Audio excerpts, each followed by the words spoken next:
Hello dear aspirant, स्वागत है आप सभी का योशा एकेडमी के इस यूट्यूब प्लेटफॉर्म पे। तो जैसा कि आपको पता है कि जेके एसएसबी के अंदर मल्टीपर्पस हेल्थ वर्कर मेल और फीमेल दोनों के लिए वैकेंसी का अपडेट जो है वो आ चुका है। तो उसके रिगार्डिंग ही हम लोग यहाँ पे इंपॉर्टेंट एमसीक्यू जो आपका एग्जाम होने वाला है 9 अगस्त को आपका एग्जाम है। अभी काफी टाइम है, आप आराम से इसको प्रिपरेशन कर सकते हो। तो उसी के रिगार्डिंग इंपॉर्टेंट एमसीक्यू हम लोग मैं आपके लिए लेकर आई हूँ। तो आप ज्यादा से ज्यादा इस क्लास को शेयर कीजिएगा। जो भी बच्चे जो आपके फ्रेंड वगैरह होंगे जो इस पोस्ट के लिए या इसका फॉर्म जो है वो भरने वाले हो आप, तो आप ज्यादा से ज्यादा इसको शेयर करिएगा। तो चलिए स्टार्ट करते हैं यहाँ पे हम हमारे एमसीक्यू की, और यहाँ पे हम सब्जेक्ट वाइज पढ़ेंगे। तो सबसे पहले मैं यहाँ पे आपके मिडवाइफरी ओबीजी का जो सब्जेक्ट है मिडवाइफरी जो आपकी आती है, ठीक है, उससे रिलेटेड क्वेश्चन मैं आपको पढ़ाने वाली हूँ जो आपके एग्जाम के लिए यूजफुल रहेंगे। तो चलिए स्टार्ट करते हैं। पहला क्वेश्चन यहाँ पर आ गया है कि the first contact with an antenatal mother should preferably be made during, यानी कि गर्भवती महिला से पहला संपर्क सर्वाधिक उपयुक्त रूप से कब होना चाहिए। आंसर करिएगा कि एक प्रेग्नेंट वुमन है, गर्भवती महिला है, ठीक है, तो प्रेग्नेंट वुमन को सबसे पहले हॉस्पिटल कब जाना चाहिए, या फिर उसको सबसे पहले एक मिडवाइफरी यानी कि जो हॉस्पिटल में जो डॉक्टर्स होते हैं उनको उनसे कब मिलना चाहिए, ये पूछा गया है। आंसर करिएगा फर्स्ट ट्राइमेस्टर में, यानी कि प्रथम पहले 3 महीने जो होते हैं, ठीक है, फर्स्ट ट्राइमेस्टर यानी कि 0 से 12 वीक, ठीक है ना। पहले का जो 3 महीने होते हैं, सेकेंड ट्राइमेस्टर का मतलब होता है 13 से लगा के 28 दिन, 28 वीक सॉरी, और थर्ड ट्राइमेस्टर का मतलब होता है कि 20 से लगा के आपके जो 40 दिन 40 वीक है के अंदर, या फिर ड्यूरिंग लेबर यानी कि डिलीवरी के टाइम पे। आंसर करिएगा क्या राइट आंसर यहाँ पर रहेगा। तो देखिए यहाँ पे बहुत ही सिंपल चीज बताई गई है कि सबसे पहले जितना जल्दी हो सके, पहली बात तो एज अर्ली एज पॉसिबल, यानी कि जितना जल्दी हो सके उतना जल्दी जो है वो उस जो लेडी प्रेग्नेंट है, जो गर्भवती है, उसको जितना जल्दी हो सके उतना हॉस्पिटल जाना चाहिए चेकअप के लिए। या फिर इसमें ऐसा ऑप्शन ना हो तो हमें आंसर करना है पहला महीना, या फर्स्ट ट्राइमेस्टर आप कर सकते हो पहले के 3 महीने के अंदर। तो यहाँ पे ए जो है वो हमारा राइट आंसर। क्लियर है। आगे, the minimum number of antenatal checkup recommended, minimum कितना antenatal checkup according to WHO यानी कि वर्ल्ड हेल्थ ऑर्गेनाइजेशन में मिनिमम कितना चेकअप होना जरूरी है। आंसर करिए। मिनिमम चेकअप तो देखिए वैसे तो 12 से 13 विजिट होती हैं टोटल, ठीक है, जाए तो। लेकिन अगर इतना नहीं जा पाए तो मिनिमम 4 विजिट तो करना ही करना है। डब्ल्यूएचओ के हिसाब से 4 विजिट तो मस्ट है, ये करना ही पड़ेगा, पहले ट्राइमेस्टर में, दूसरे ट्राइमेस्टर में और थर्ड में 2 बार, ठीक है ना। तो टोटल 4 विजिट यहाँ पर होते हैं। नॉर्मली अगर हम बात करें तो 12 से 13 विजिट हो जाते हैं, उससे ज्यादा भी हो जाते हैं कभी कभी। तो नॉर्मली 12 से 13 विजिट होते हैं, लेकिन according to WHO standard value है कि मिनिमम कितना होना चाहिए, तो 4 तो होने, ठीक है। Next, the normal duration of pregnancy, pregnancy का टोटल टाइम ड्यूरेशन कितना होता है ये पूछा गया। गर्भवती गर्भावस्था की सामान्य अवधि कितनी होती है, हिंदी में भी लिखा हुआ है, आप आराम से पढ़ सकते। आंसर करिए। तो देखिए आपने ये तो सुना ही होगा कि गर्भवती गर्भावस्था में टोटल 9 मंथ प्लस 7 डेज, या फिर 10 ल्यूनार मंथ, या फिर 280 डेज, यानी 280। यहाँ पे हमारा आंसर क्या होगा, 280।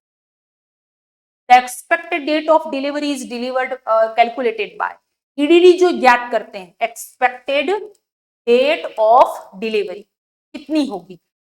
ये ईडीडी जो होता है एक्सपेक्टेड डेट ऑफ डिलीवरी, ये इसका मतलब ये होता है कि बच्चे की डिलीवरी कब हो सकती है, ये अनुमान लगाया जाता है।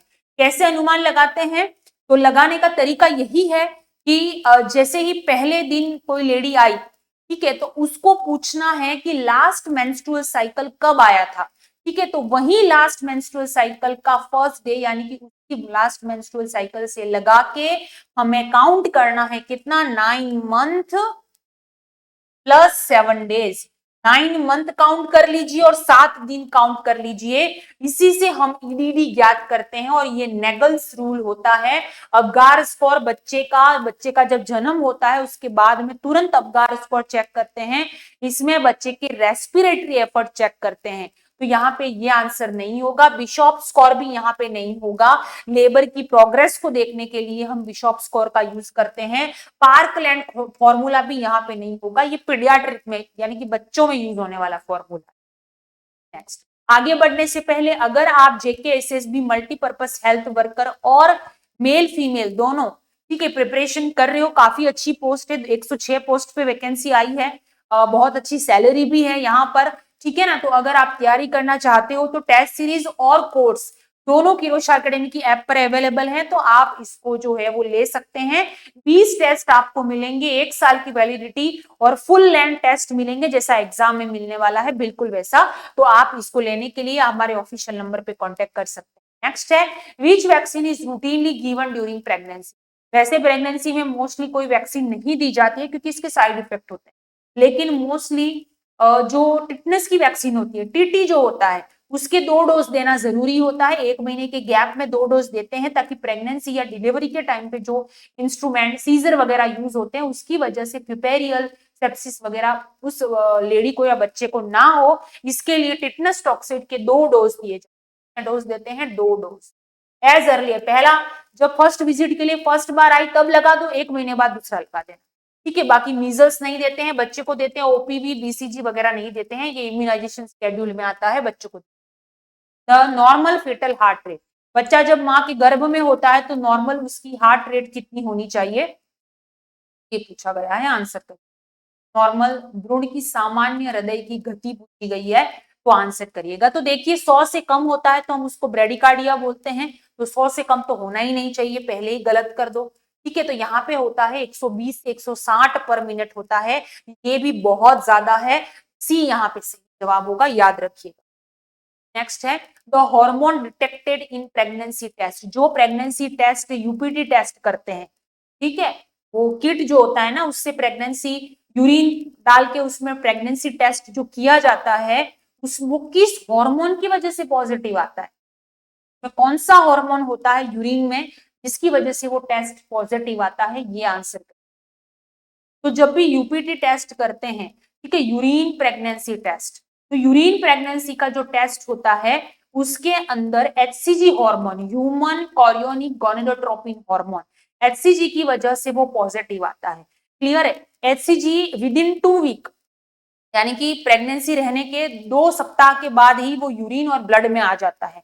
60 से 70वें दिन प्रेगनेंसी के वो हम अपने हाईएस्ट लेवल पे रहता है, और डिलीवरी के बाद में 2 वीक के बाद में 2 सप्ताह के बाद में वो आपको ब्लड और यूरिन में दिखाई नहीं देगा, ठीक है। तो यहाँ पे करेक्ट आंसर क्या होगा, ह्यूमन कोरियोनिक गोनेडोट्रोपिन हार्मोन।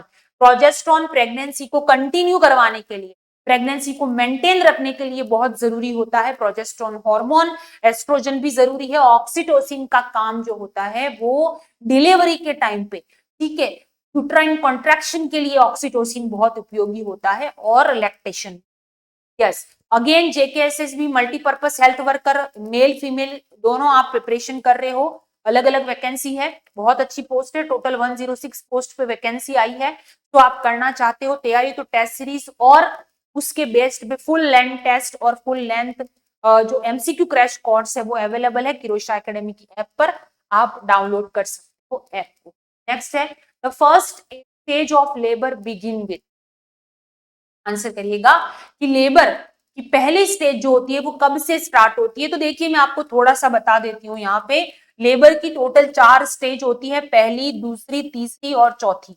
पहली स्टेज जो होती है जिसको स्टेज फर्स्ट बोलते हैं, इसमें क्या होता है कि ट्रू लेबर पेन से स्टार्ट होता है और and with full 10 centimetre dilation of the cervix, यानी कि सर्विक्स जब 10 सेंटीमीटर डायलेट हो जाता है तो फर्स्ट स्टेज खत्म हो जाती है।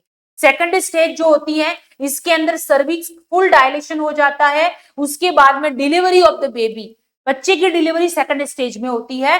थर्ड स्टेज के अंदर प्लेसेंटा बाहर आता है या प्लेसेंटल डिलीवरी होती है, और फोर्थ स्टेज जो होती है वो ऑब्जर्वेशन स्टेज होती है, इसमें वाइटल्स वगैरह देखे जाते हैं, पीपीएच को देखा जाता है, ठीक है। सो यहाँ पे rupture of membrane, first stage of labour, cervical dilation, onset of true labour pain is the correct answer, C right answer. The first stage of labour end with, अब पहली स्टेज जो लेबर की रहती है and कब होगी, अभी मैंने बताया चारों स्टेज बता दी आपको, तो बताइए फर्स्ट स्टेज ऑफ लेबर खत्म कब होती है, आंसर करिए। डिलीवरी ऑफ बेबी पे खत्म हो जाती है, फुल सर्वाइकल डायलेशन पे, डिलीवरी प्लेसेंटा की, या डी रप्चर ऑफ में। तो भी मैंने बताया बेबी की delivery second stage of labour में होती है, ठीक है। थर्ड स्टेज ऑफ लेबर में प्लेसेंटा सेपरेट होता है, प्लेसेंटा की डिलीवरी होती है, और फर्स्ट स्टेज ऑफ लेबर में फुल 10 सेंटीमीटर डायलेशन हो जाता है। तो यहाँ पे राइट आंसर क्या होगा, B is the correct answer.